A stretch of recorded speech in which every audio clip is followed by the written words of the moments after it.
श्री स्वामी समर्थ. चला तर आज आपण बघूया चकली कशी बनवायची.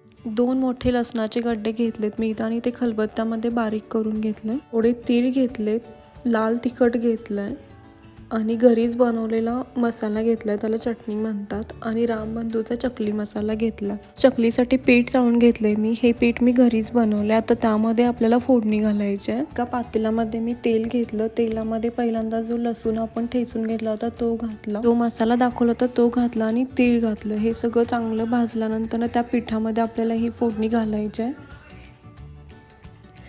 आणि त्याच पातेल्यामध्ये मी थोडंसं पाणी गरम करायला ठेवलं. ह्या पद्धतीनं ते मसाला आपण पिठाने झाकून घेतला. थोड्या वेळानंतर हे मसाला या पिठामध्ये व्यवस्थित चांगला मिक्स करून घ्यायचा आहे.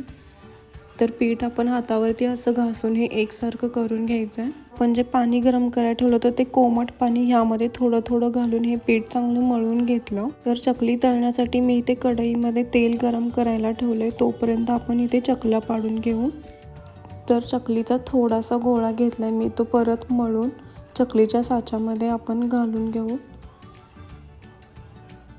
तर हा माझ्याकडे स्टीलचा साचा आहे, याने खूप छान चकल्या पडतात. तर त्यामध्ये पीठ भरलं आणि त्याने बघा मी अशी इथे चकली पाडून घेतली आहे.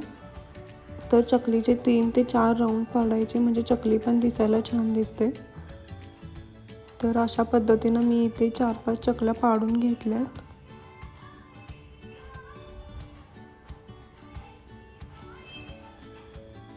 आता तेल गरम झालंय तर त्यामध्ये मी एक चकल्या सोडलात. तर आपल्याला ह्या मंद आचेवरती चांगल्या चकल्या तळून घ्यायच्या आहेत. पहिल्यांदा चकली टाकल्यानंतर पहिल्यांदा गॅस थोडा मोठाच ठेवायचा. त्यानंतर गॅस बारीक करून त्यामध्ये चकली चांगली तळून घ्यायची आहे. तर चकली आतून पण चांगली भाजते. तर अशा पद्धतीनं मी इथं सगळ्या चकल्या करून घेतल्यात. तर अशा झाल्या आपल्या चकल्या तयार. व्हिडिओ आवडल्यास लाईक आणि सबस्क्राईब करा. थँक्यू.